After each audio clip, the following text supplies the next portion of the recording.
नमस्कार साथियों, स्वागत है आप सभी का अनअकैडमी पर। मैं हूं अंकित अवस्थी। कैसे हैं आप?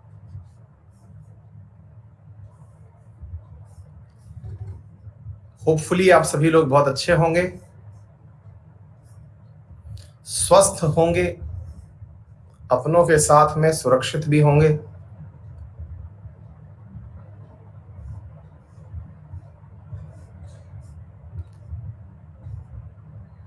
हाँ जी, सभी सही हैं, सुरक्षित हैं।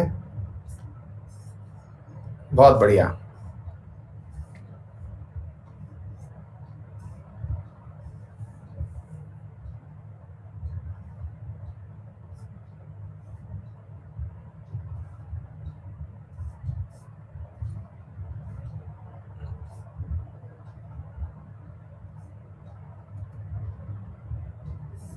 रानी भारती, हैप्पी बर्थडे बेटा।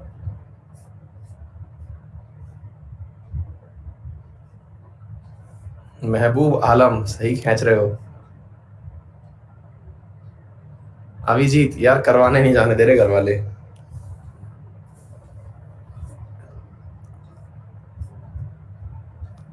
मुझे तो लगवा ली भाई मैंने। विकास, खाने का टेस्ट नहीं आ रहा? खाना टेस्टी बनवाओ यार।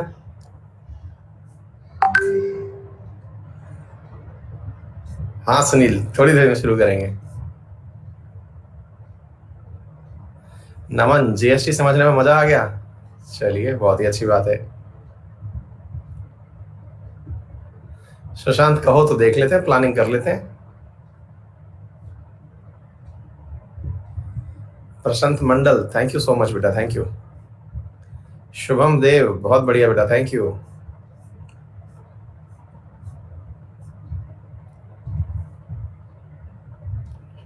Shubham Rajput, very good, continue करते रहिए। राहुल, सही है। इमानुअल मैक्रॉन, नहीं भाई, इससे ज्यादा नहीं कर पाएंगे।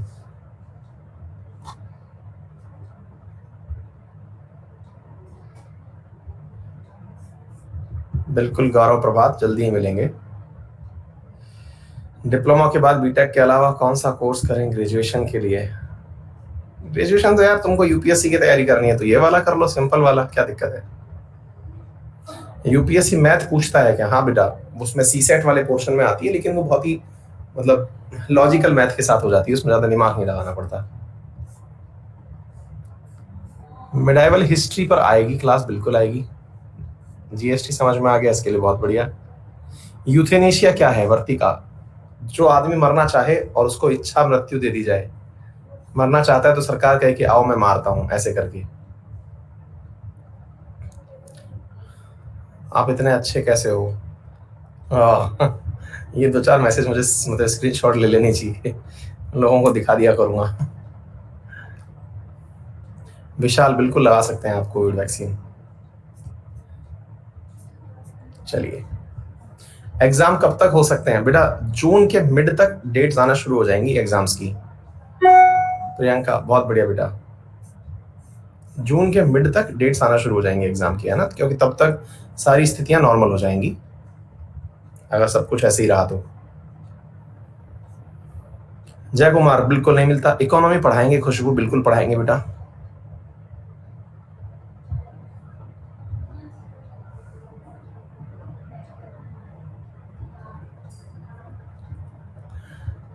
हाँ, हितेश ने मुझे करेक्ट कर दिया है कि सर नहीं, मरना नहीं चाहता है वो, उसकी कंडीशन ऐसी होती है, मर्सी किलिंग। ऐसा नहीं है बेटा, वो कंडीशनल होती है तो ही सरकार परमिशन देती है, लेकिन यूथेनेशिया का जो सही मतलब होता है इच्छा मृत्यु। कोई मरना चाहता है तो मारने की परमिशन दे दी जाए। वो बात दूसरी है कि उसमें कंडीशंस बहुत सारी हैं, है ना? एक्टिव यूथेनेशिया होता है, पैसिव यूथेनेशिया होता है, ठीक है? तो एक्टिव और पैसिव में आप जिसकी बात कर रहे हैं वो पैसिव है, मैं एक्टिव की बात कर रहा हूं। चलिए, तो शुरू करते हैं आज के सेशन को। आइए, जबरे फैन हैं आप, बहुत बढ़िया। और उसे मिलवाएंगे किसी सेशन के अंदर, ले आएंगे उसके ऊपर भी वीडियो, ठीक है? हाँ जी, तो अभी आज हम मूलभूत अधिकार खत्म करके डायरेक्टिव प्रिंसिपल्स की यात्रा करने वाले हैं। तो होपफुली सभी लोग एकदम पेटी पैक हैं। बस अभी जल्दी से कुछ आर्टिकल्स हैं, इन्हें खत्म कर लेते हैं, फिर हम आगे निकलेंगे। तो फिलहाल के लिए आर्टिकल नंबर 25 से लेकर के 28 है।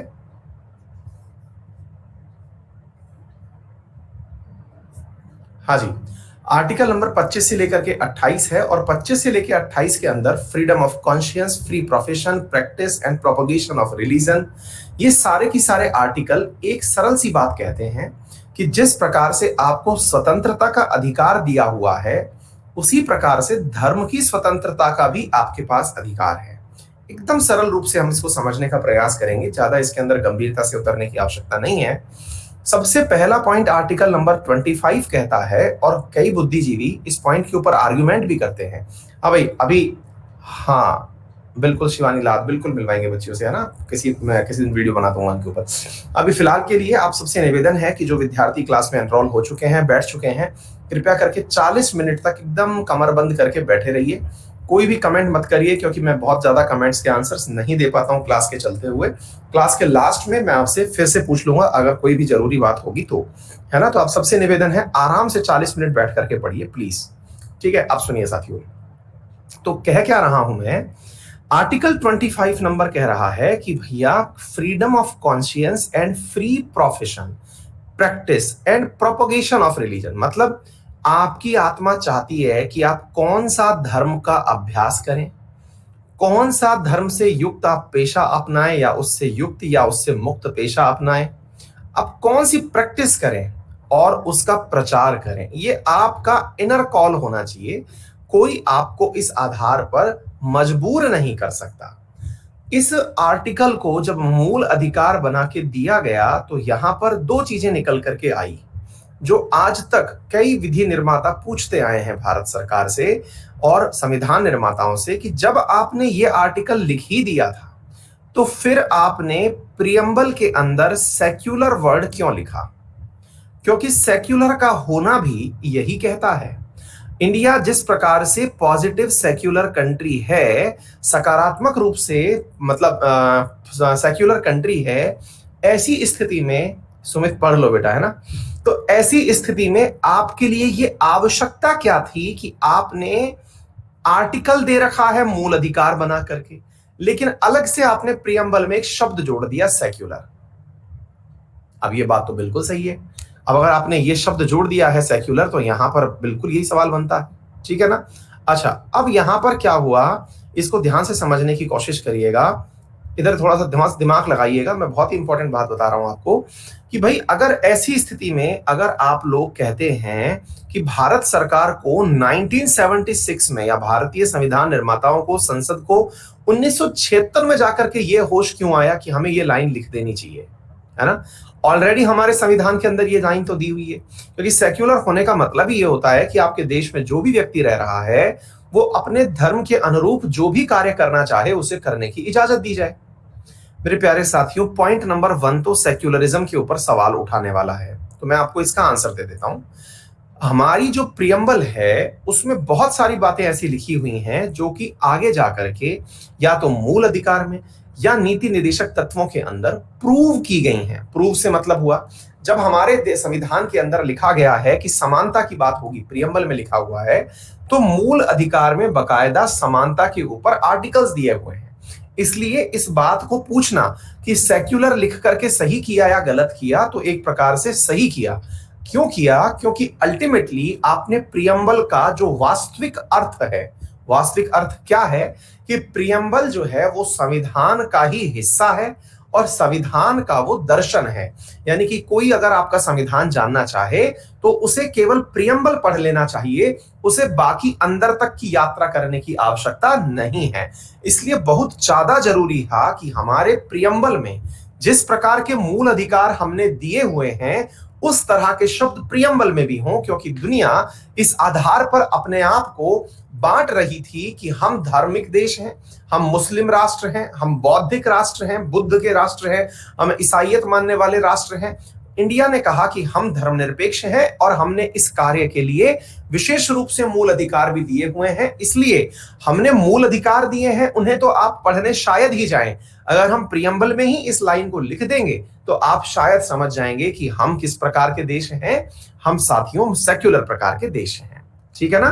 चलिए, हाँ जी, आगे चलते हैं साथियों। दूसरा है freedom to manage religious affair. अब यहां पर मैंने एक पॉइंट मिस कर दिया और यहां पर मैं उस पॉइंट को इससे जोड़ के बता रहा हूं।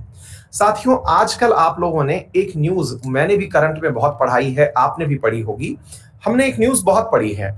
हरियाणा, उत्तर प्रदेश, मध्य प्रदेश, ये सभी राज्यों ने धर्मांतरण, गुजरात, धर्म के आधार पर, धार्मिक परिवर्तन के आधार पर कानून बनाए कि भाई अगर किसी व्यक्ति को जबरन धर्मांतरण कराया गया, शादी के लिए बहलाया फुसलाया गया और जबरन धर्मांतरण करवाया गया तो उसके ऊपर सजा का प्रावधान दिया गया। आप में से कईयों ने, यानी कि भारत के अंदर बहुत सारे लोगों ने इस पर सवाल पूछा। क्या सवाल पूछा? कि भाई एक बात बताइए कि जब भारत में धर्म का प्रचार करना, उसका अभ्यास करना, अभ्यास का मतलब है कि मैं मुस्लिम धर्म मानूं, कि मैं हिंदू धर्म मानूं, कि मैं कोई भी धर्म ना मानूं, और मैं अपने धर्म का प्रचार करूं, गाजे बाजे बजाऊं, मैं हरि कीर्तन करूं, मैं सत्संग करूं, मैं नमाज अदा करूं, मुझे जो करना है, मैं कीर्तन करूं, मैं जो भी करना है करूंगा। इसका मतलब अभ्यास और धर्म का प्रचार प्रसार करना। मैं प्रभात फेरी निकालूंगा, मैं उसकी मतलब ताजिए निकालूंगा, ये मेरी मर्जी ना। धर्म का प्रचार करना मेरा पार्ट है, तो मैं इस आधार पर गुनहगार कैसे हो सकता हूं? आपने ये कहा कि किसी व्यक्ति को आपने धर्मांतरण के लिए, मतलब उसको, किसी व्यक्ति को आपने धर्मांतरित करवा दिया। बोले सर मैं तो धर्म का प्रचार कर रहा था, आपने मुझे ये परमिशन दे रखी है। ध्यान से समझिएगा, आपने मुझे ये परमिशन दे रखी है कि मैं मेरे धर्म का प्रचार कर सकता हूं। मैंने प्रचार किया, मैंने एक लड़की को समझाया कि देख मेरा धर्म इतना अच्छा है, तू ये धर्म मान ले, इसमें इतनी सुविधाएं हैं। वो लड़की मान गई। सर प्रचार का अर्थ तो यही होता है ना। आप अनअकैडमी वाले भी तो प्रचार करते हो कि यूपीएससी का सब्सक्रिप्शन ले लो, इतना सस्ता, जो अभी मिल रहा है बाद में नहीं मिलेगा। आप हर दिन प्रचार करते हो कि 12 तारीख तक का ऑफर है, आपको 51,000 रुपए में वो सब चीजें मिल जाएंगी जो पहले 75,000 में मिल रही थी। करते हो ना आप। प्रचार क्यों कर रहे हो आप? क्योंकि उस प्रचार का मकसद ये है कि मैं उस सब्सक्रिप्शन को ले लूं।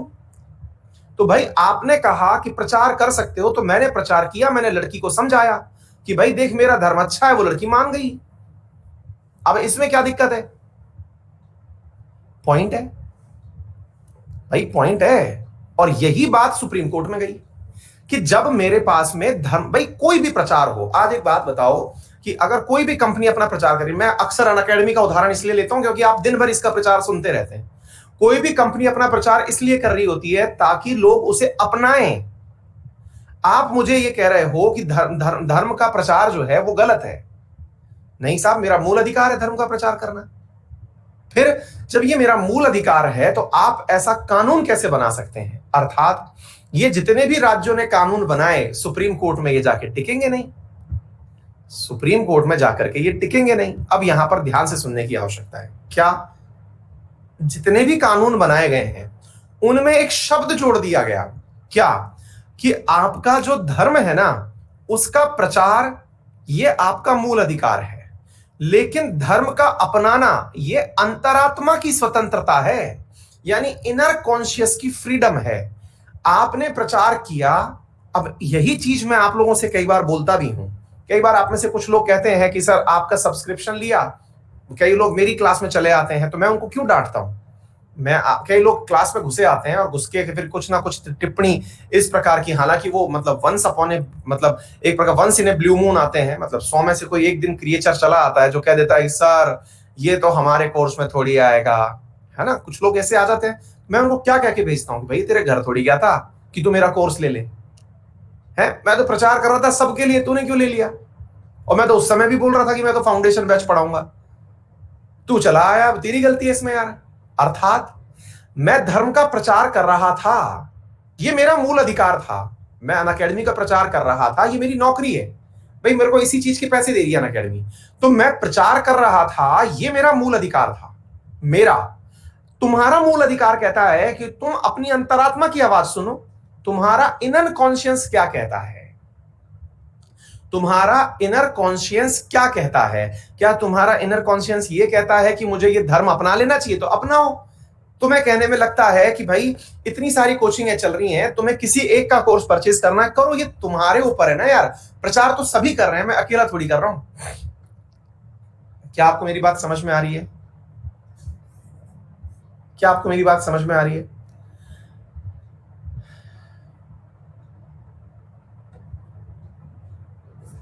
आगे बात समझ में? थम्स अप कर दीजिए। तो आपका इनर कॉन्शियस इस चीज को अलाउ कर रहा है तो धर्म अपनाए। तो धार्मिक स्वतंत्रता के ऊपर लाए गए जितने भी वर्तमान के कानून हैं वो कानून सम्मत इसलिए हैं क्योंकि वो कानून ये प्रूव करने का प्रयास करेंगे कि इस व्यक्ति को इसकी सेल्फ विल के खिलाफ ये नहीं चाहता था, फिर भी इसका धर्म बदला दिया गया। इसलिए शब्द यूज किया गया है जबरन धर्मांतरण। धर्मांतरण गलत नहीं है, आप धर्म कोई सा भी अपनाएं, आपका मूल अधिकार है। लेकिन किसी ने अगर आपको जबरदस्ती यानी फोर्सफुली धर्म बदलवा दिया तो वो फिर पनिशेबल ऑफेंस है और इसके लिए कानून बनाया गया है। बोलिए, क्या आपको ये बिंदु समझ में आया? ये पॉइंट समझ में आया? आगे बात समझ में? यानी कि यहां पर पॉइंट कहां पर फंसा हुआ है, ये है सारा की सारा। क्लियर? चलिए अगर इधर चलते हैं, धार्मिक मामलों के प्रबंधन की स्वतंत्रता। ये वो आर्टिकल है जिसके चलते हुए आर्टिकल नंबर 15 और आर्टिकल नंबर 26 आपस में एक दूसरे के खिलाफ सुप्रीम कोर्ट में खड़े रहते हैं। क्यों कहते हैं? आर्टिकल नंबर 15 कहता है कि भैया आप में किसी भी व्यक्ति को किसी भी पब्लिक प्लेस पर जाने की उसके धर्म, जाति, वर्ग, जन्म स्थान, क्षेत्र, इस आधार पर उसे रोका नहीं जा सकता है ना, कि वो किस जाति का है, वो किस लिंग का है, वो किस क्षेत्र का है, इस आधार पर आप विभेदित नहीं कर सकते।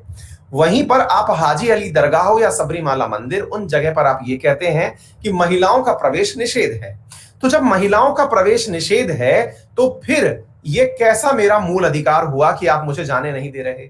तो जब सुप्रीम कोर्ट में ये बहस होने जाती है तो वहां पर ये दो बिंदु सुने जाते हैं, आर्टिकल 15 सुना जाता है और आर्टिकल 26 सुना जाता है। आर्टिकल 26 में सबरीमाला वाले या फिर हाजी अली वाले खड़े हो जाते हैं और वो कहते हैं कि सर धार्मिक मामलों का प्रबंधन ये मेरा मूल अधिकार है। यानी कि मुस्लिम वर्ग के लोग या हिंदू वर्ग के लोग या फिर उसको चलाने वाली संस्था कहती है कि प्रबंधन हमारा मूल अधिकार है और ये आप ही के द्वारा गिवन है, संविधान के द्वारा गिवन है, तो इसमें आप खुद की राय कैसे दे सकते हैं? फिर सुप्रीम कोर्ट किस आधार पर फैसले देती है? फिर तो आप पूछेंगे कि सर यहां पर तो कोई भी चीज की जगह ही नहीं होगी। तो ऐसी स्थिति में जहां सुप्रीम कोर्ट को लगता है कि यहां पर दो मूल अधिकारों में मैच टाई हो गया है, तो फिर वो संविधान के दर्शन को पढ़ते हैं। संविधान के दर्शन को पढ़ने के साथ साथ संविधान के नीति निर्देशक तत्वों को पढ़ते हैं ताकि ये प्रूव हो सके कि हमारा जब संविधान बन रहा था तो क्या मैच टाई करने के लिए ये आर्टिकल डाले गए थे, क्योंकि अभी तो संविधान निर्माता कोई बचा नहीं, सब मर गए। लेकिन अल्टीमेटली हमारे संविधान निर्माता चाहते क्या थे? क्या वो ऐसा संविधान चाहते थे जिसमें कि इसी प्रकार से दो वर्ग लड़ते रहें, या वो एक प्रोग्रेसिव स्टेट चाहते थे? तो आंसर निकल के आता है कि वो एक लोक कल्याणकारी राज्य की स्थापना चाहते थे, एक पब्लिक वेलफेयर स्टेट की स्थापना चाहते थे। और जब वेलफेयर स्टेट की बात आती है तो यहां मुद्दा आता है कि लोक कल्याणकारी राज्य कब होगा? लोक कल्याणकारी राज्य जब होगा जब नीति निर्देशक के प्रोग्रेसिव तत्वों को पढ़ा जाएगा, जिसमें महिलाओं के समानता के ऊपर बल दिया गया है, चाहे फिर वो कार्य क्षेत्र हो या फिर वो समाज की उनकी स्थिति हो। इस आधार पर वो जज करते हैं। फिर प्रियम्बल के तत्वों को पढ़ते हैं, इसमें इस बात को लिखा हुआ है कि देश में समानता का भाव होगा, अर्थात भले ही मूल अधिकार आपस में फंस जाएं, संविधान में जब सुप्रीम कोर्ट निर्णय सुनाने बैठती है तो मूल भाव को पकड़ने लगती है। इसी को आप बेसिक स्ट्रक्चर कहते हैं, जो केशवानंद भारती केस में निकल करके आया था, जो कि संविधान में कहीं भी लिखा हुआ नहीं है, लेकिन फिर भी संविधान के अंदर ही एक प्रकार से समझिए कि एक मेजर सप्लीमेंट बना दिया गया सुप्रीम कोर्ट के द्वारा कि अल्टीमेटली हम चाहते क्या हैं, हम इस देश को किस दिशा में ले जाना चाहते हैं, that is our basic structure, और उसमें किसी भी प्रकार का परिवर्तन संभव नहीं है। इसी को मानते हुए एक प्रोग्रेसिव राज्य के निर्माण के लिए भारत के अंतर्गत धार्मिक मामलों में सुप्रीम कोर्ट के द्वारा इंटरफेयर किया जाता है। फिर चाहे आप शादी की उम्र से रिलेटेड मसला हो या फिर सती प्रथा को बैन करना हो या फिर किसी भी आधार पर विधवा विवाह का मतलब विधवा विवाह को रोकने के लिए बनाई गई कोई भी नीतियां हो या कुरीतियां हो या ट्रिपल तलाक जैसा मुद्दा हो, इन सभी मुद्दों पर सुप्रीम कोर्ट इसलिए फैसले सुनाने में सक्षम होती है और केंद्र सरकार या फिर सत्तारूढ़ जो पार्टी है वो इसीलिए इन पर कानून बनाना चाहती आती है, क्योंकि अल्टीमेटली इस पूरे देश का जो उद्देश्य है, इस राज्य का जो उद्देश्य है, वो समानता का भाव स्थापित करना है, ना कि सेग्रीगेटेड स्टेट की स्थापना करना। उम्मीद है आप लोगों को मूल तत्व समझ में आ गया होगा। क्लियर? बोलिए, क्या आपको ये बात समझ में आ गई? परफेक्ट। चलिए, इसके अलावा किसी भी धर्म के प्रचार के लिए करों के भुगतान के रूप में स्वतंत्रता। देखिए क्या होता है साथियों, जब हमारे देश को गुलामी थी, चाहे वो अंग्रेजों की चाहे मुगलों की, उस समय पर हमारे देश में धर्म के ऊपर कर लगाए जाते थे, जैसे जजिया कर जो मुगलों के समय पे आया था, यानी कि एक ऐसा कर जिसके अंतर जजिया हालांकि आने को तो पहले भी आ चुका था, लेकिन मुगलों के समय पर यह काफी ज्यादा मतलब फेमस हो गया था और अकबर इसके लिए महान बन गया था, अजीम और शान शहंशाह कहा गया था, क्योंकि उसने वो जजिया कर कुछ दिनों के लिए हटा दिया था। क्या था जजिया कर? धार्मिक यात्राओं के ऊपर लगाया जाने वाला कर है ना, अकबर ने हटा दिया था। धार्मिक यात्राओं के ऊपर लगाया जाने वाला कर, अर्थात अगर कोई हिंदू कैलाश मानसरोवर की यात्रा जाना चाहता है या चार धाम की यात्रा जाना चाहता है, तो उसे अपने धर्म को फॉलो करने के लिए उसे एक टैक्स देना पड़ेगा, दैट इज नॉन एज जजिया कर। अच्छा, वेयर एज अगर कोई व्यक्ति हज करने जाना चाहता है तो कोई कर नहीं था। तो संविधान निर्माताओं ने इस बात को समझा कि यार देखिए, अगर ऐसा था तो भविष्य में भी ऐसा हो सकता है, क्योंकि पता नहीं भविष्य में किन की सरकारें आए, हो सकता है कि वो इस प्रकार की व्यवस्था कर दें कि हम अपने पास्ट को बदलेंगे।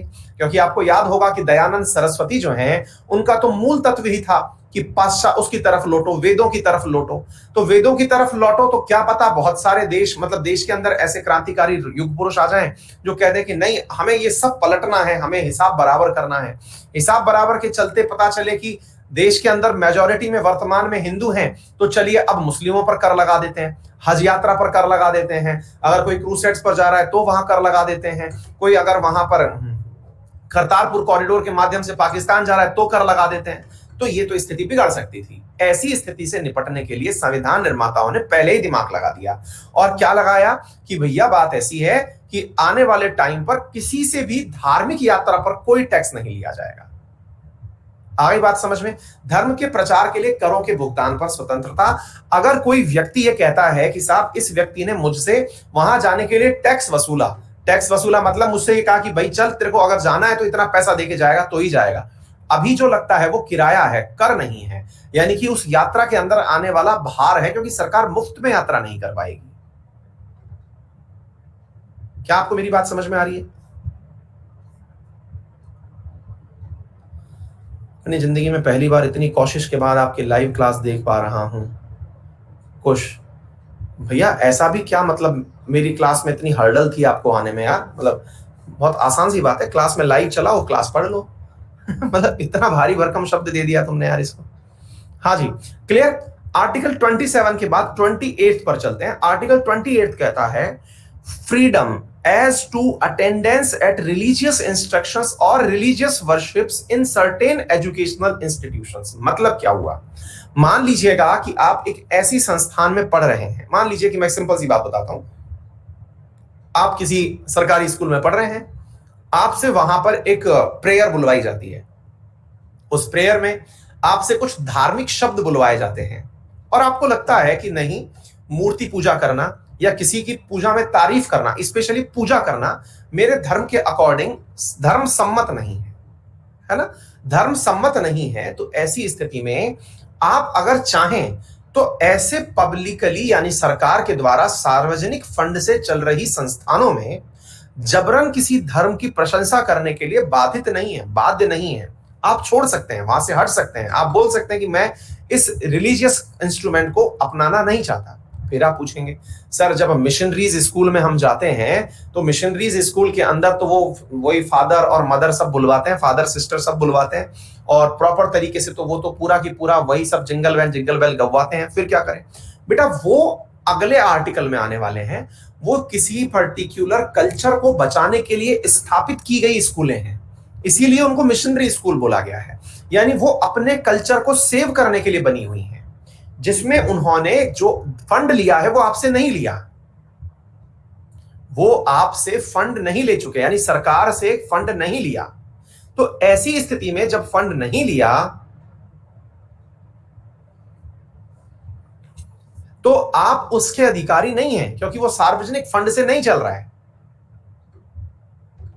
क्या आपको मेरी बात समझ में आ रही है? तो बोले इसका मतलब वो प्राइवेट इंस्टीट्यूशंस हैं, अपने कल्चर को बचाने के लिए वो अपना प्रयास कर रहे हैं, जो कि अगले आर्टिकल में लिखा हुआ है। क्या है? कल्चरल एंड एजुकेशनल राइट, जिसमें अल्पसंख्यकों के हितों का संरक्षण करने की बात की गई है। और ये लिंग्विस्टिक आधार पर बनाए गए अल्पसंख्यक हैं, जिनके अधिकारों को संरक्षित करने की बात की गई है। आ गई बात समझ में? इसी प्रकार से राइट ऑफ माइनॉरिटीज, अगेन ये लिंग्विस्टिक माइनॉरिटीज हैं, establish and administer educational institutions, यानी कि अगर वो चाहें तो अपने आप की व्यवस्था को बनाए रखने के लिए क्या कर सकते हैं? अपने लिए व्यवस्था को बनाए रखने के लिए सांस्कृतिक रूप से कोई भी संस्थान की स्थापना कर सकते हैं। That is article number 29। उम्मीद है आप सभी साथियों को ये पॉइंट अच्छे से समझ में आ गया होगा। अगर इसके अंदर कोई विस्तृत भाषा है तो मैं वो भी थोड़ा सा साथ में बोल देता हूं, क्योंकि इसकी वजह से एक डाउट आपके मन का क्लियर हो जाएगा। मैं 1 मिनट बोल देता हूं। देखिए 2-3 बातें हैं। आर्टिकल नंबर 30 पढ़ा के सुना रहा हूं, ध्यान से समझिएगा। All minorities whether based on religion और लैंग्वेज, धर्म के आधार पर और भाषा के आधार पर जो अल्पसंख्यक हैं, shall have the right to establish or administer educational institute on their choice। धार्मिक आधार पर अल्पसंख्यक और भाषा के आधार पर अल्पसंख्यक जो हैं, वो अपनी भाषा को बचाने के लिए अपना इंस्टीट्यूशन को चला सकते हैं, इंस्टीट्यूशन को अपनी मर्जी से डेवलप कर सकते हैं। Number 2, in making any law providing for compulsory acquisition of any property of an educational institution established and administered by the minority referred to in clause 1, the state shall ensure that the amount fixed by or determined under the such law for the acquisition of such property in such as would not restrict or abrogate the right of guaranteed under that clause। मान लीजिए कल को कोई private school थी और उस private school के अंदर क्या हुआ, कोई मतलब जैसे मान लीजिए कि मिशनरियों के द्वारा चल रही कोई स्कूल थी और उस मिशनरी के द्वारा चल रही स्कूल को सरकार ने टेक ओवर कर लिया। टेक ओवर करने का मतलब ये हुआ, सरकार ने कहा कि यहां से आगे सारा खर्चा मैं उठाऊंगा। तो जब मैं यहां से आगे सारा खर्चा मैं उठाऊंगा तो ये संस्था पूरी की पूरी मुझे बेच दो। बहुत बार ऐसा होता है कि इंस्टीट्यूशंस चल नहीं पाते तो वो अपनी मान्यता रद्द करवाने पहुंच जाते हैं, साहब चला नहीं पा रहे, आप ले तो आप ले लो, नहीं तो फिर हम खत्म करें।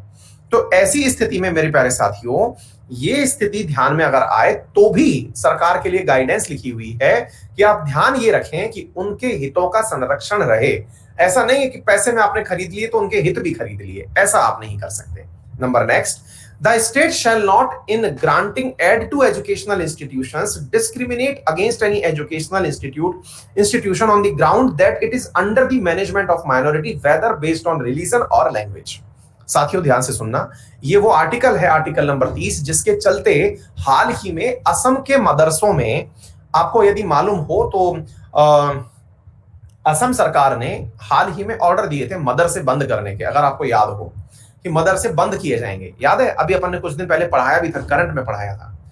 तो आप पूछेंगे सर कि मदरसे तो इस्लाम की शिक्षा देते हैं और इस्लाम जो है वो माइनॉरिटी में है, तो अगर वो इस्लाम माइनॉरिटी में है और वो मदरसे जो हैं वो एजुकेशन देते हैं, तो फिर कोई सरकार कैसे असम के अंदर मदरसे बंद करवा सकती है?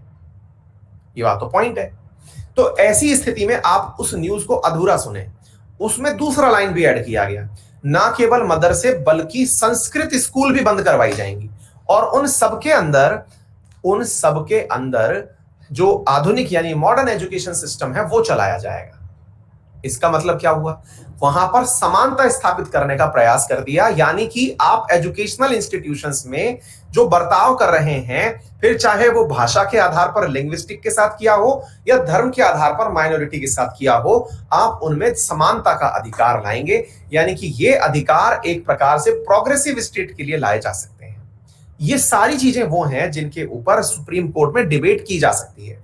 लेकिन जब सरकारें इस प्रकार का कदम उठा रही होती हैं, जैसे कहते हैं ना कि सड़क निर्माण के अंदर अगर मान लीजिए कि कोई मंदिर आ गया, तो मंदिर तोड़ना है तो भाई हम हिंदू बुरा मान जाएंगे, मस्जिद तोड़नी है तो मुस्लिम बुरा मान जाएंगे। तो एक काम करो, एक मंदिर तोड़ दो, एक मस्जिद तोड़ दो, इस प्रकार का मास्टर प्लान बनाओ, तो फिर ना तो तेरे को दर्द होगा ना तेरे को दर्द होगा। यूनानी थेरेपी, आपके कहीं एक शरीर के अंग में दर्द हो रहा हो तो दूसरी जगह दर्द कर दो, तो वो दर्द जो है वो कंपनसेट हो जाता है। आदमी सोचता है कौन से वाले को सहलाऊं, है ना। तो ये नॉन डिस्क्रिमिनेशन, आजकल की सरकारें इस डिस्क्रिमिनेशन को अपनाती हैं घर में इसे यूनानी तकनीक कहते हैं। पैर दुख रहा हो तो उसके हाथ में दर्द कर दो, सामने वाला कंफ्यूज हो जाएगा और फिर पड़ा रहेगा कि चलो सभी दुख रहा है। मुद्दा समझ में आ गया? ये है मेरे प्यारे साथियों, तो लिंग्विस्टिक और हमारे यहाँ पर धार्मिक आधार पर माइनॉरिटी की बात की गई है। ठीक है, अब चलते हैं आर्टिकल 31 क्या कहता है। तो मेरे प्यारे साथियों इधर सुनिएगा, right to property. The 44th Amendment has abolished the right to property as a fundamental right and made it a legal right under Article 300A. अब इसका मीनिंग क्या होता है? देखिए क्या था, पहले जो संपत्ति का अधिकार था वो आपका एक प्रकार से मूल अधिकार था। अब इसका मीनिंग क्या होता है? मीनिंग ये होता है कि अगर आपके पास 100 बीघा खेत है और सरकार ने कहा कि भैया इस 100 बीघा खेत में से 70 बीघा हमें दे दो क्योंकि हम यहां से एक बढ़िया सा हाईवे निकालना चाहते हैं, तो आपने कहा कि हम नहीं देंगे। क्यों नहीं देंगे? क्योंकि यह संपत्ति मेरी है, आप इसका अधिग्रहण कर ही नहीं सकते। बोले भाई आपकी कैसे है? बोले संविधान ने इस संपत्ति का अधिकारी मुझे बनाया है, ये मेरा मूल अधिकार है। और यही कारण है साथियों कि जो केशवानंद भारती थे, जो केरल मठ के थे, वो असल में अपनी जमीन के विवाद को लेकर के ही तो कोर्ट गए हुए थे। यानी कि उनका जो मकसद चल रहा था वो कोर्ट की जमीन के विवाद था। तो ऐसी स्थिति में अगर आप कुछ ऐसा प्लान कर रहे हैं कि भाई जमीन संबंधी कोई विवाद है, तो अब ये जो आर्टिकल है 44th कॉन्स्टिट्यूशनल अमेंडमेंट, ये 1978 में आया है। केशवानंद भारती जजमेंट 73 में आ चुका है। आ चुकी बात समझ में? तो जब वो आ चुका है 1973 में, तो इसका मतलब उससे पहले ये मूल अधिकार हुआ करता था, तभी केशवानंद भारती की बात सुनी गई सुप्रीम कोर्ट में। तब ये क्या था? तब ये मूल अधिकार था। तभी तो यहां पर इनके लिए सबसे बड़ी बेंच बिठाई गई जिसमें कॉन्स्टिट्यूशनल बातें की गई। 1978 में सरकार ने कहा कि इस फसाद की जड़ को ही हटाओ यहां से, ये जो फसाद है इसे ही हटाओ यहां से, क्योंकि भविष्य में कोई अन्य केशवानंद भारती आ जाएगा, फिर कोई नया डिसीजन आएगा, तो इसको यहां से हटा दो और हटा करके इसे पीछे डाल दो, ताकि इसके ऊपर राइट को लेकर के, अधिकार के ऊपर लड़ाइयां हो तो वहां पर कानून के द्वारा बनाए गए, यानी सरकार के द्वारा बनाए गए कानून को भी सुना जाए। ऐसा नहीं हो कि सामने वाला अड़ जाए कि ये जमीन तो मेरी थी, आपने कैसे ले ली। तो आपके मूल अधिकार की बात हो और दूसरी तरफ कानूनी अधिकार की बात हो, तो इन दोनों में अंतर यह है कि मूल अधिकार जब हावी होते हैं तो कानूनी अधिकार दब जाते हैं। कानूनी अधिकार जो होते हैं वो सरकार के द्वारा नीति निर्देशक तत्वों की पालना के तहत बनाए जाते हैं। अब ये थोड़ा ज्यादा डिटेल हो जाएगा, लेकिन थोड़ा सा फिर भी सरल रूप में समझने का प्रयास करिए। ये डीपीएसपी वर्सेस फंडामेंटल राइट है, इन दोनों की लड़ाइयां जब होती हैं, देखिए सरकारें जो होती है ना, वो क्या चाहती हैं कि जो नीति निर्देशक तत्वों में बातें लिखी गई हैं, अभी थोड़ी देर में नीति निर्देशक तत्व आएंगे तब आपको वो बातें भी समझ में आएंगी, कि जो भी हमारे लिए दिशा निर्देश दिए गए हैं उन्हें हम पूरा करें। ये सरकार का लक्ष्य होता है। जैसे अगर सरकार को कह रखा है कि भाई संसाधनों का समान बंटवारा हो, ये नीति निर्देशक तत्व है। सभी को समान रोजगार के अवसर मिले, ये नीति निर्देशक तत्व है। कार्यस्थल पर किसी भी प्रकार का भेदभाव ना हो, तनख्वाहों में किसी प्रकार का भेदभाव ना हो। तो ये सारी चीजें जब नीति निर्देशक तत्वों में लिखी हुई हैं, तो फिर किस आधार पर सरकारें डिस्क्रिमिनेट करती हैं? भाई फिर तो डिस्क्रिमिनेट करना ही नहीं चाहिए। तो ऐसी स्थिति में अगर जब डिस्क्रिमिनेशन अलाउड नहीं है, तो आपने कल को अगर एक तरफ आर्टिकल 36 में तो ये लिख कर दे दिया कि भाई संसाधनों का समान बंटवारा होना चाहिए, और एक तरफ आर्टिकल 31 में आप लोग लिख करके ये दे देते हो कि भाई किसी भी व्यक्ति के पास में अगर कोई भी प्रॉपर्टी है तो वो उसका मूल अधिकार है। आप एक तरफ तो कह रहे हो कि जमीन जिसकी है वो उसका मूल अधिकार है, और एक तरफ आप नीति निर्देशक तत्वों में कह रहे हो कि ये आर्टिकल जो है, मतलब संसाधन जितने भी हैं प्रकृति के, वो सब में बराबर बंटने चाहिए। तो सरकार करे तो करे क्या? एक तरफ आपने आदमी को पावरफुल बना दिया और एक तरफ सरकार से कह रहे हो काम ऐसे करो, तो हमसे ना हो पाएगा। तो हम जब आपको डीपीएसपी पढ़ाएंगे तब इन सब बातों के बारे में चर्चा करेंगे। आर्टिकल 36 नहीं, सॉरी 39 बोल रहा हूँ, 36 तो कुछ भी नहीं है, 36 तो स्टेट की परिभाषा देता है, आर्टिकल 39। क्लियर?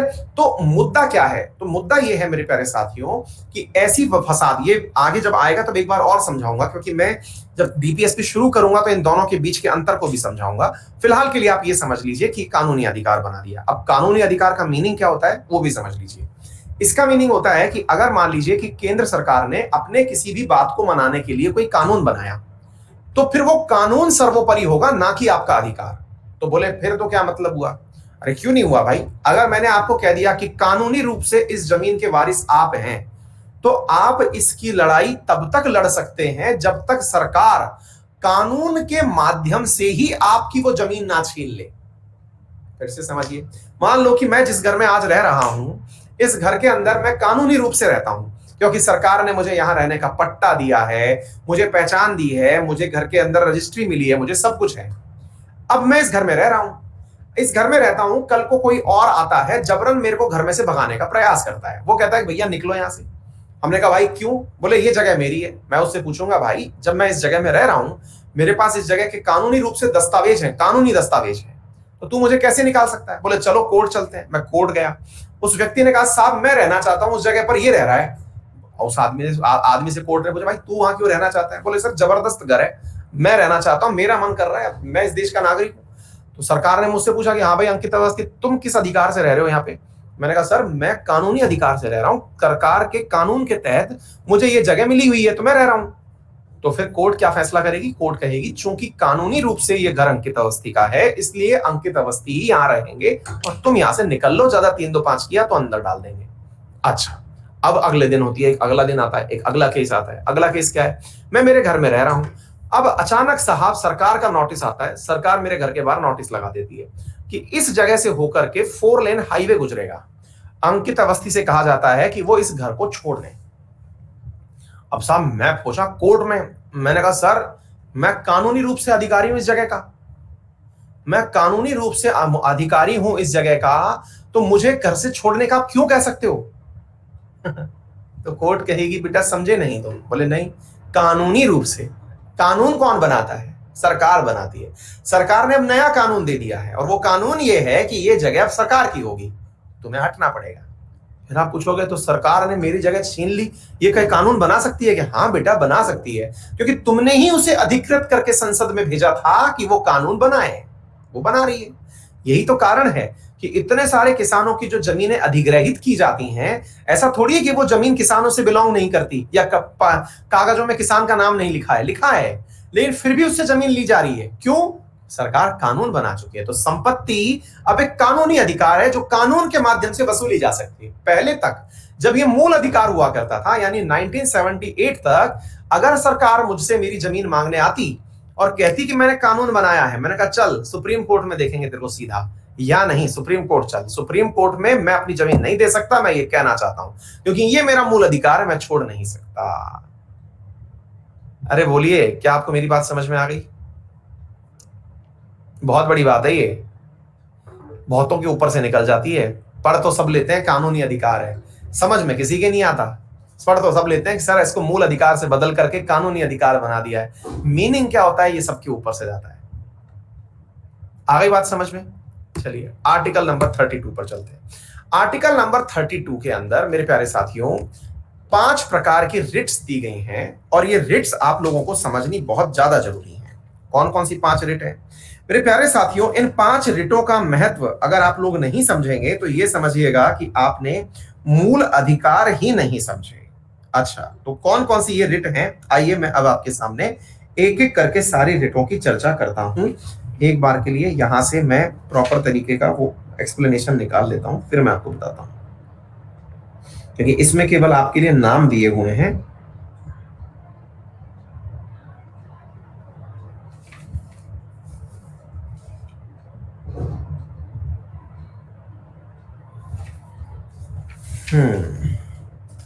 मैं चाह रहा हूं कि इसमें केवल नाम के साथ जानकारी भी दी जाए, थोड़ी सी तो ज्यादा अच्छा रहेगा।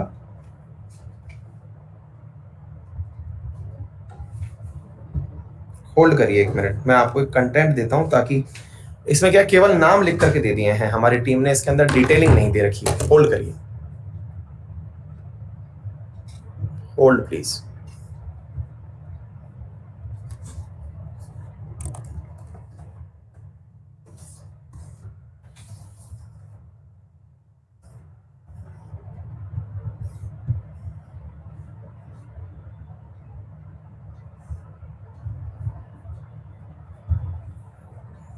कुछ विद्यार्थी पूछ रहे हैं सर ये रिट का मीनिंग क्या होता है? आप ये सब समझ में आ जाएगा, चिंता मत करो।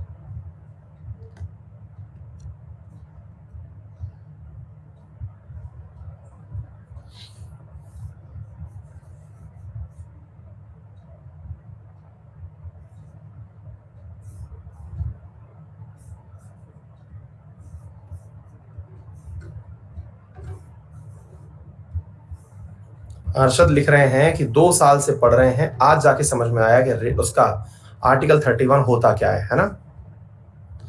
अभी बताते हैं। इधर देखिए साथियों, आपके सामने आर्टिकल 32 जो है उसका महत्व समझाने के लिए एक वो बनाया गया है, इसे समझने का प्रयास करें। एक टेबल है जो आर्टिकल 32 का मीनिंग समझाने का कार्य कर रही है। मतलब क्या हुआ मेरे प्यारे साथियों? रिट का मतलब हुआ एक प्रकार का वो आदेश पत्र जो सुप्रीम कोर्ट आपके पक्ष में जारी करता है। अब इसका मतलब क्या हुआ, ध्यान से सुनिए साथियों। हम लोगों ने जितनी भी बातें पढ़ी उन सभी बातों का मतलब आर्टिकल 32 और आर्टिकल 13 इन दो के बिना जीरो है। मैं अभी आपको आर्टिकल 13 भी पढ़ा देता हूं, फिर आर्टिकल 32 भी पढ़ूंगा। हाँ जी, अब ध्यान से सुनिएगा आर्टिकल 13 के अंदर क्या लिखा हुआ है, जिसकी वजह से मैं अक्सर एक लाइन बोलता हूं कि आर्टिकल 13, और मैंने शुरुआत में भी कहा था कि लास्ट में मैं आपको आर्टिकल 13 पढ़ाऊंगा और 32 पढ़ाऊंगा। आज आर्टिकल 32 और 13 दोनों का नंबर आ गया है। आर्टिकल 13 सुन लीजिए मेरे साथ में, फिर हम आगे बढ़ेंगे। क्योंकि आर्टिकल 13 ही वो आर्टिकल है जिसने सुप्रीम कोर्ट को यह अधिकार दिया कि वो किसी भी कानून को रद्द कर सके, या फिर यह समझिए कि उसने जुडिशियल रिव्यू का अधिकार दिया। आपके सामने जो भाषा लिखी गई है इसमें लिखा हुआ है आर्टिकल 13 के आगे, it declares that all laws that are inconsistent with fundamental right shall be void. एक छोटी सी लाइन लिख करके यहां पर निकल लिया गया, क्या ऐसा कोई भी कानून जो कि मौलिक अधिकारों के सम्मत नहीं है यानी अनुसार नहीं है, उस सारे कानून रद्द समझे जाएंगे। आपने कोई कानून बनाया, उसे सुप्रीम कोर्ट अपने आप वॉइड घोषित कर देगा, रद्द घोषित कर देगा, यदि उन्होंने मूल अधिकारों के साथ कोई भी छेड़खानी की। बोले जैसे मान लो सरकार ने कोई कानून ऐसा बना दिया जिसमें यह लिखा हुआ है कि महिलाओं का प्रवेश मंदिर में वर्जित होगा। सरकार ने तो कानून बना दिया, लेकिन बनते ही सुप्रीम कोर्ट या तो आपके कहने पर या आपकी शिकायत के ऊपर या स्वतः संज्ञान लेते हुए उस कानून को पकड़ेगी, बोले इधर लाओ, और फाड़ के फेंक देगी। कटो भैया, हो गया तुम्हारा काम, तुम बना नहीं सकते ऐसा ऐसा कानून नहीं बना सकते, क्योंकि हमारे यहां मूल अधिकार में लिखा हुआ है कि ऐसा कोई भी कार्य जो समानता को खत्म करे वो आर्टिकल 13 के अनुसार फंडामेंटल राइट को खत्म कर रहा है। और जब वो फंडामेंटल राइट को खत्म कर रहा है तो इसका कोई मुद्दा नहीं है, कोई विषय नहीं है। सर मान लीजिए कि सरकार कल को एक ऐसा कानून ले आती है जिसमें यह कह देती है कि आज से सभी लोगों को अपने मोबाइल नंबर, अपनी लोकेशन सरकार को बताना अनिवार्य होगा, और सरकार चाहेगी तो उन्हें कहीं पर भी डाल सकती है, किसी से भी शेयर कर सकती है। सर मैं क्या करूं? बेटा राइट टू प्राइवेसी आर्टिकल 21 आपको दिया गया मूल अधिकार है। अगर सरकार ऐसा कोई कानून बनाती है तो यह कानून जो है ये सुप्रीम कोर्ट के द्वारा रद्द कर दिया जाएगा। ऐसा हुआ भी है। आधार कानून इसलिए कोर्ट के पास अटका रहा क्योंकि सरकार को यह समझाने में बड़ी असुविधा हुई कि सरकार आम आदमी से उसके बायोमेट्रिक्स क्यों मांग रही है, आपकी आंख का रेटिना क्यों मांग रही है, थंब इंप्रेशन क्यों मांग रही है, phone number, address, bank account क्यों मांग रही है। टेक्निकली तो एक ऐसी जानकारी आपने साझा कर दी सरकार के साथ कि अब आप अकेले नहीं हैं, आपकी एक भी जानकारी ऐसी नहीं है जो गुप्त हो, सरकार के पास सब कुछ है। इसका मतलब क्या हुआ? इसका मतलब यह हुआ कि आपकी प्राइवेसी तो खंडित कर दी गई है। लेकिन इसके स्थिति में सरकारों ने अपने आप को यह समझाया कि सुप्रीम कोर्ट को यह समझाया कि साहब हम इसे पब्लिक डोमेन में नहीं डालेंगे, देश की सुरक्षा के लिए और देश के विकास के लिए यह जरूरी था। इसलिए आधार बिल वाला जो विषय है यह लंबे समय तक कोर्ट में उलझा रहा। यानी ऐसा कोई भी कार्य जो आपके मूल अधिकारों को कम करे, सुप्रीम कोर्ट उन्हें रद्द कर सकती है या फिर उन पर पुनर्विचार कर सकती है कि क्या ये सही है। पुनर्विचार करना ही जुडिशियल रिव्यू कहलाता है। क्या आपको मेरी बात समझ में आ गया? न्यायिक पुनरीक्षण, यानी कि न्यायालय जो है वो पुनरीक्षण करती है कि क्या ये सही है या गलत है।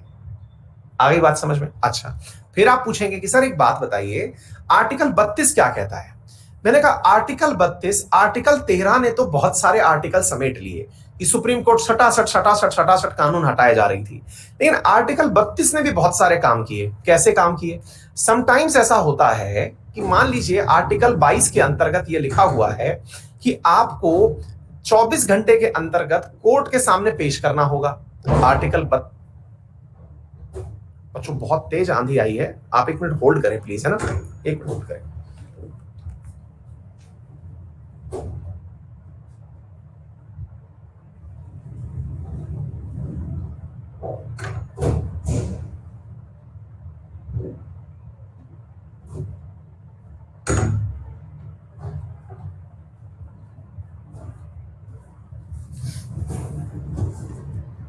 हाँ जी,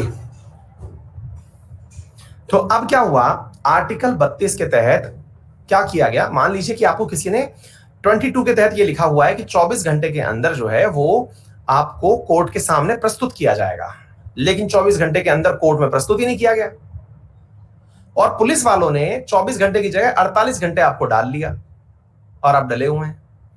आपके पेरेंट्स को पता है, आपके घर वालों को पता है कि भाई हमारा बच्चा जो है वो पुलिस वालों के पास है। पुलिस की शिकायत किससे करें? पुलिस की शिकायत किससे करें? पुलिस की शिकायत आप सीधा कोर्ट से कर सकते हैं। कौन सी कोर्ट से? या तो आप सीधे जाइए हाई कोर्ट के पास या सीधे जाइए सुप्रीम कोर्ट के पास। हाई कोर्ट अथवा सुप्रीम कोर्ट से आप पुलिस की शिकायत कर सकते हैं। बोले कैसे? बोले भाई आप पुलिस की शिकायत ये कह के कर सकते हैं कि सर मुझे एक रिट दायर करवानी है और उसका नाम है हैबियस कार्पस। बोले उसका अर्थ क्या होता है?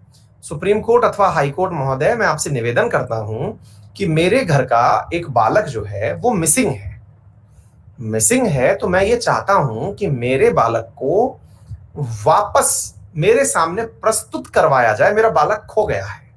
तो आप कहेंगे कोर्ट पागल है क्या जो ये कहेगी कि तेरा बच्चा खो गया है तो को केस मैं लिखूंगी, जा पुलिस के पास। आप कह रहे हैं कि सर मुझे पुलिस पर ही संदेह है कि खोया नहीं, उसको जबरन गिरफ्तार करके रखा हुआ है। बोले अच्छा, यानी कि आपको शिकायत किससे है? आपको शिकायत पुलिस से है। बोले हाँ, तो मुझे लगता है कि सर उसको ढूंढने के लिए आप आदेश दें, क्योंकि पुलिस ने तो खुद ने गिरफ्तार कर रखा है, तो पुलिस ढूंढेगी कैसे? वो तो बताएगी नहीं कि मेरे पास है। अच्छा, पुलिस को सुप्रीम कोर्ट या हाई कोर्ट ने आदेश दिया था। 226 में भी यही सारी बातें लिखी हुई हैं जो 32 में है कि भैया सुनो, बात ऐसी है कि इस बच्चे को प्रकट किया जाए मेरे सामने। अब आप पूछेंगे कि पुलिस ने तो ये कह रखा है कि मेरे पास है ही नहीं वो। पुलिस ये क्यों कहेगी कि मेरे पास है वो? क्योंकि पुलिस तो कभी भी डायरी में चढ़ाती नहीं है इस बात को। किस बात को? जिसको गिरफ्तार कर रखा है उसको तो एंट्री नहीं करती, वो तो जबरन कूट रही है लेकिन कहीं पे एंट्री नहीं कर रखी। यही तो सबसे बड़ी दिक्कत है। तो आपने जब कोर्ट से कहा कि सर मुझे डाउट है कि इनने उठाया है, तो आप आदेश क्या देगी कोर्ट कि इस व्यक्ति को एनी हाउ मेरे सामने प्रदर्शित किया जाए, प्रत्यक्ष किया जाए, यानी कि बंदी का प्रत्यक्षीकरण किया जाए। बोले सर हमारे पास है ही नहीं। तो बोले तुम्हारे पास संसाधन है, अगर तुम्हारे पास नहीं है तो ढूंढो। मुझे तो एक आदमी खो गया है वो चाहिए, कहीं से भी लाओ। बोले अच्छा, बंदी को प्रत्यक्ष करो, या तो तुम्हारे पास है तो तुम ले आओ, नहीं तो कहीं से भी ढूंढ के लाओ, मुझे वो आदमी चाहिए। बोले सर नहीं मिला तो? नहीं मिलेगा तो फिर हम है ना सोचेंगे तुम्हारी नौकरी रखें कि खा जाएं। इसे क्या कहते हैं? बंदी प्रत्यक्षीकरण, हैबियस कार्पस। क्या आपको मेरी बात समझ में आ गई? बोले अच्छा, तो हैबियस कार्पस कौन डाल सकता है? तो हमने आपको यहां बताया, you may have the body, तुम्हें शरीर प्रकट करना है, व्यक्ति को ससम्मान लेकर के आओ। To release the person who has been detained unlawfully whether in prison और इन प्राइवेट कस्टडी, जहां पर भी है यहां लेकर के आ जाओ। बोले सर अभी कुछ दिन पहले केंद्र सरकार ने एनएसए के तहत फारूक अब्दुल्ला, महबूबा मुफ्ती, उमर अब्दुल्ला, इन सबको उठा करके आर्टिकल 370 के विषय पर प्राइवेटली डिटेन कर दिया था, इनके घरों के अंदर ही नजरबंद कर दिया था। तो मैंने आपको यदि याद हो तो करंट अफेयर में पढ़ाया भी था। मैंने पढ़ाया था कि साल का ही नहीं, देश आजाद हुआ है तब से लेके अब तक के सबसे ज्यादा habeas corpus writ high court Jammu Kashmir के अंदर सबसे ज्यादा हैबियस कॉर्पस रिट वर्ष 2019 से 2020 के बीच में दायर की गई। 2019 से 2020 के बीच में सबसे ज्यादा हैबियस कॉर्पस रिट जारी कब की गई? तो 2019 से 20 के बीच में। क्या आपको मेरी बात समझ में आ गई? क्यों? बोले सर इन्होंने हमारे घर वालों को अंदर डाल रखा है। महबूबा मुफ्ती की बच्ची ने कोर्ट में रिट डाली कि इन्होंने मेरी माताजी को अंदर डाल रखा है। क्यों डाल रखा है सर? बंदी को प्रत्यक्ष किया जाए, और नहीं तो कोई कानून बताया जाए कि उन्होंने ऐसा क्या गुनाह किया है। मैं सुनना चाहती हूं कि ऐसा क्या गुनाह किया है। उन्हें कारण भी नहीं बता रखा और डाल भी रखा है। और आपको पता है साथियों, हैबियस कॉर्पस के तहत लगभग 250 लोग रिहा किए गए। जम्मू कश्मीर हाईकोर्ट के आधार पर जो लोग डिटेन किए हुए थे उनमें से 250 लोग रिहा किए गए इस हैबियस कॉर्पस के प्रभाव के चलते। 250। हालांकि इन बड़े लोगों को तो डाल के रखा अंदर, लेकिन बहुत सारे लोगों को पकड़ा गया था। आ गई बात समझ में? है मजेदार चीज? आ गई? चलिए, आर्टिकल का दूसरा हिस्सा है मैंडेमस। वी कमांड, हम किसको कमांड देते हैं? To secure the performance of public duties by lower court, tribunal and public authority. मतलब क्या है भाई? अगर मान लीजिए सुप्रीम कोर्ट को लगता है कि जो लोअर कोर्ट है उसमें ये मामला बहुत दिनों से अटका हुआ है, कोई काम है जो बहुत लंबे समय से अटका हुआ है, या कोई ट्रिब्यूनल है, ट्रिब्यूनल बोले तो कोई भी न्यायिक अंतरण है, न्यायाधिकरण है, जैसे मैंने आपको पढ़ाए थे अपने ट्रिब्यूनल्स के बारे में, मैंने आपको बताया है। कौन सा आर्टिकल है ट्रिब्यूनल के बारे में, जल्दी से बताइए। तीसरा, पब्लिक अथॉरिटी। मान लीजिए कि आपको लगता है कि कलेक्टर साहब को बहुत पहले ही यहां पर सड़क बनाने के आदेश दे देने चाहिए थे, बहुत पहले से पैसा आया हुआ है, 323A और 323B, बहुत पहले से ही पैसा आया हुआ है, लेकिन कलेक्टर साहब ने अभी तक ऑर्डर ही नहीं दिया। आप गए कोर्ट के पास, बोले सर सुनो बात ऐसी है, वहां पर ना बहुत लंबे समय से फंड आया रखा है, एमपी लेड के थ्रू, जो मतलब मेंबर ऑफ पार्लियामेंट के थ्रू जो लोकल एरिया डेवलपमेंट का जो फंड आता है वो आया रखा है। कलेक्टर साहब सर आदेश ही नहीं दे रहे, सड़क उसके ऊपर फाइल के ऊपर आदेश वो ही नहीं दे रहे, साइन ही नहीं कर रहे। बोले साइन नहीं कर रहे? बोले बुलाओ। हाँ भाई, क्यों साइन नहीं कर रहे? बोले सर बस वो थोड़ा टाइम वाइम नहीं मिला। बोले जाओ बेटा, हम आदेश देते हैं। क्या आदेश देते हैं? हम आदेश देते हैं कि आपको अपनी इस पब्लिक ड्यूटी को परफॉर्म करना है। बोले अच्छा, तो मैंडेमस का मतलब ये होता है कि दे दिया आदेश, अब करना पड़ेगा। बोले साहब कलेक्टर साहब ने आदेश नहीं माना तो? बेटा, कोर्ट जितनी पावरफुल है ना इस भारत के अंदर, मैं कहता ही हूं कि तो भारत में केवल दो ही चीजें काम की है, या तो बनो कोर्ट के अंदर या बनो संसद के अंदर। ये दो ही चीजें हैं। कोर्ट वाले खुद का निर्णय खुद करते हैं और संसद वाले खुद को तनख्वाह खुद देते हैं। ये भारत के अंदर दो ही विधान है, उसको कोई नहीं टाल सकता। मना किया तो नौकरी खा जाएंगे कि जाओ बेटा, गई तुम्हारी नौकरी, अंदर डाल देंगे तुम्हें। 6 महीने से ऊपर डाल दिया तो तुम्हारी नौकरी वैसे ही चली गई। नौकरी सबको चाहिए ना भाई। आ गई बात समझ में? अच्छा, फिर से सर्टियोरी क्या है? अच्छा, इसके अंतर्गत क्या है? To quash the order already passed by an inferior court, tribunal और क्वाजी जुडिशियल अथॉरिटी। अब मान लीजिएगा कि सर कोई ऐसा कानून था या ऐसा कोई आदेश था, मान लीजिएगा कि एक विवाद था, पड़ोसी के साथ विवाद हो रखा था, विवाद के अंतर्गत पड़ोसी ने आपके ऊपर आरोप लगा रखे थे खूब सारे गंदे संदेह, साहब ये मुझे घूरता था, है ना, आपके चरित्र के ऊपर टिप्पणी कर दी, आपके ऊपर कोई ऐसा अश्लील आरोप लगा दिया जिसके तहत सजा का प्रावधान है ना। आपने कुछ भी नहीं किया, मतलब आपने सामने वाले को छुआ ही नहीं, उसने वो सारे कानून पढ़ रखे थे कि किसी भी महिला को लगातार देखना कानून के तहत गिरफ्तारी का कानून बन जाता है, क्योंकि वो स्टैकिंग के अंतर्गत आता है, स्टॉकिंग के अंतर्गत आता है। आप वो कानून फानून लगा के पड़ोसी को अंदर डाल दिए, पड़ोसी पड़ा हुआ है अंदर, पड़ोसी के घर वाले गए कोर्ट में, बोले मान नहीं है, ऐसा कुछ था ही नहीं। बोले नहीं था। बोले मतलब? बोले सर वो जबरदस्ती में जमीन को लेकर लड़ाई चल रही है, उन्होंने हमको इस कानून में अंदर डाल दिया। बोले अच्छा ऐसा है। हाई कोर्ट ने कहा इधर अब सर्टियोरी, आशीर्वाद में क्या दे दिया? सर्टियोरी। बोले क्या? बोले भैया बात ऐसी है, तुमने जो ऑर्डर दिया था वो गलत था, हम इस ऑर्डर को रद्द करते हैं। यानी कि अपनी अधीनस्थ कोर्ट, ट्रिब्यूनल या फिर जुडिशियल अथॉरिटी, कोई मजिस्ट्रेट वगैरह ने कोई आदेश दिया हुआ है तो उसको रद्द करने का जो अधिकार है ये किसके पास है? हाई कोर्ट के पास और सुप्रीम कोर्ट के पास। आ गई बात समझ में? बोले अच्छा। फिर सर प्रोहिबिशन क्या है? प्रोहिबिशन भी ध्यान से सुनिएगा। प्रोहिबिशन में कहता है to prohibit an inferior court from continuing the proceeding in a particular case where it has no jurisdiction to try.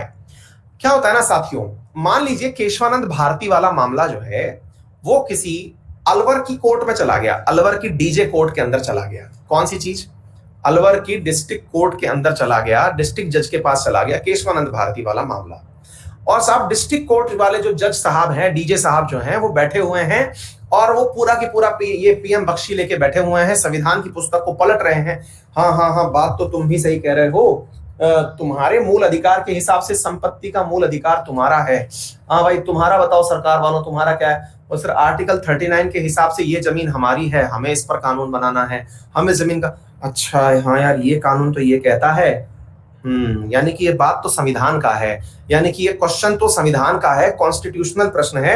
अच्छा अच्छा अच्छा, सुनो सुनो सुनो सुनो, मैं निर्णय देता हूं, मैं निर्णय देता हूं, क्योंकि ये कॉन्स्टिट्यूशनल प्रश्न है, मैं निर्णय देता हूं कि हाँ भाई केशवानंद जी, आपकी रही है जमीन, जाओ मस्त रहो। अच्छा, हाई कोर्ट को पता चला, तो बोले साहब आप जो हैं वो टांग के डॉक्टर हैं, सर का इलाज नहीं कर सकते आप, सिर का इलाज नहीं कर सकते आप। आपको ही नहीं पता है कि आप किसके डॉक्टर हैं, ये कैसे डॉक्टर हो आप यार? मतलब आपको रोक रहे हैं कि ऑपरेशन मत करो, आपने पैर का डॉक्टरी ले रखी है और आप सिर का इलाज करने बैठ गए, बोले टाके तो यहां भी मारने।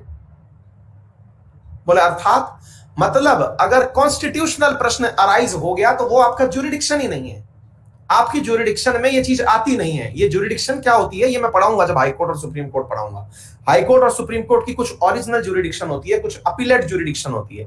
जो ओरिजिनल ज्यूरिडिक्शन सुप्रीम कोर्ट की है, लेट्स से केंद्र वर्सेस राज्य की लड़ाई, राज्य वर्सेस राज्य की लड़ाई, या कॉन्स्टिट्यूशनल क्लैरिटी, ये सब जो है ये ओरिजिनल ज्यूरिडिक्शन है सुप्रीम कोर्ट की। जब ये ओरिजिनल ज्यूरिडिक्शन है तो ऐसी स्थिति में तुम कैसे भैया इस काम को कर पा रहे हो? इसका मतलब ये हुआ कि आप अधीनस्थ कोर्ट को मना कर दिए कि बेटा सुनो, इस काम को तुम नहीं कर पाओगे, अब सीधा इसे हमारे पास भेजो, हम सुनवाई करेंगे इस पे, तुम्हारा क्षेत्र ही नहीं है, तुम जबरदस्ती के डॉक्टर बन रखे हो। अच्छा, क्यों वारंटो को, अब इसके अंतर्गत क्या होता है साथियों? अब जनाब क्या हुआ, to restrain a person from holding a public office which he is not entitled. मान लीजिएगा कि आपको पता चला कि आपका एक दोस्त है जो फर्जी डिग्री लेकर के आईएएस बना बैठा है। दोस्त तरक्की कर जाए, दोस्त फेल हो जाए तो दुख होता है, लेकिन तरक्की कर जाए तो महा दुख होता है। और आपको अब तो यह भी पता है कि डिग्री फर्जी है। अब आप डिग्री फर्जी है इस बात को पता करते ही आप पहुंच गए कोर्ट। आपने उसको तो नहीं बताया दोस्त को, आप कोर्ट पहुंच गए। सर एक बात बताएं पते की? हम बोले हाँ। बोले सर मैं हूं विसिल ब्लोअर। बोले अच्छा, घर का भेदी हूं सर, मैं विसिल ब्लोअर हूं मैं। बोले हाँ, मैं आपको जानकारी दूंगा लेकिन मेरी जानकारी गुप्त रखी जाएगी। बोले हाँ बताओ। बोले सर मेरा मानना यह है कि वो जो व्यक्ति है ना वो फर्जीवाड़े में बैठा हुआ है। अच्छा अच्छा अच्छा। बोले सर उससे एक बार पूछ लो कि बेटा तेरी डिग्री दिखा, कोई तेरे पास विश्वास है, प्रमाण है तेरे पास? अरे सर मैं क्लासमेट हूं उसका, वो पास ही नहीं हुआ था उस साल, तो मैं साथ में था, फेल कराने वाला मैं था सर, वो पास ही नहीं हुआ था, मैं प्रमाण दे रहा हूं, ये मेरी डिग्री देखो। हाँ यार बात तो सही है, पता चल गया ये तो रणछोड़ दास निकला। बोले भाई एक काम करो कि लाओ उस व्यक्ति को बुलाओ। बुलाया गया। हाँ जी प्रभु जी, कलेक्टर साहब। बोले हाँ, बात ऐसी है कि आप अपनी एक बार डिग्री विग्री चेक कराओ यार। बोले क्या? बोले साहब बात यह है कि आपके खिलाफ शिकायत प्राप्त हुई है कि आपकी डिग्री फर्जी है, एक बार चेक कराओ तो जरा। बोले सर ओरिजिनल है। बोले ले आओ तो चेक कर लेते हैं। क्या हो गया ये? क्यों वारंट हो कि आपको ये पद दे रखा है, आप इस पद पर बैठे कैसे हैं, आप अथॉरिटी बताइए। अच्छा, दूसरा इसके अंदर एक और चीज होता है, और वो क्या होता है, जैसे यूपी टीचर वाले घोटाले में हुआ। अच्छा, एक चीज और होती है इसमें, और वो क्या है? अब मान लीजिए कि कलेक्टर साहब बैठे हुए हैं और वो प्रॉपर डिग्री लेके बैठे हुए हैं, सब कुछ है उनके पास, एग्जाम भी पास किया, डिग्री भी पास की, सब है, तब भी सुप्रीम कोर्ट ने उनको क्यों वारंटो दे दिया। क्यों वारंटो दे दिया सुप्रीम कोर्ट ने कि हाँ भैया। बोले हाँ। बोले क्यों वारंटो है आपके पास? आपको एक वारंट दिया जा रहा है, आपकी रिट दी जा रही है कि आप इस पद पर बैठे हुए हैं, आप जरा प्रमाणित करें कि आप इस पद के लायक हैं। बोले सर मैं पेपर देके पास हुआ हूं। बोले बहुत बढ़िया, जरा पद के दायित्व बताएं, आपके पद का दायित्व क्या है? बोले सर मेरे पद का दायित्व है कि मैं जो हूं वो देश की सेवा करूं, काम जनता के बनाऊं। बोले लेकिन आप तो नागराज बने बैठे। बोले मतलब आप तो कुंडली मार के बैठे जनता के निर्णय पे, आप तो कोई काम कर ही नहीं रहे, आप तो कर ही नहीं रहे, आप इस पद पर बैठे क्यों हैं? बोले हाँ सर वो मैं भूल गया था, फाइल दबी रह गई। बोले भैया इसका मतलब आप इस पद के लायक हो ही नहीं, आप अपना काम प्रूव करके दिखाओ कि हाँ आपने कोई काम किया। आ गई आपको बात समझ में? उम्मीद है रिट अच्छे से समझ में आ गई होंगी। एज इट इज याद कर लेना, जो लाइनें लिखी हैं वो रट डालना। फिलहाल के लिए इतना ही, समय सीमा समाप्त होती है। शाम 7:30 बजे पाकिस्तान की फिरकी लेने के लिए वाईफाई स्टडी 2.0 पर मिलेंगे। कल डीपीएसपी की शुरुआत करेंगे, आज थोड़ा डिटेल ज्यादा हो गया लेकिन कोई बात नहीं। Thank you so much. समय सीमा अभी एकदम 59.40 लिखता जा रहा है, धड़ धड़ धड़ धड़ खत्म हो रहा है। वाईफाई स्टडी 2.0 पर कुछ ही देर में मुलाकात होगी। धन्यवाद।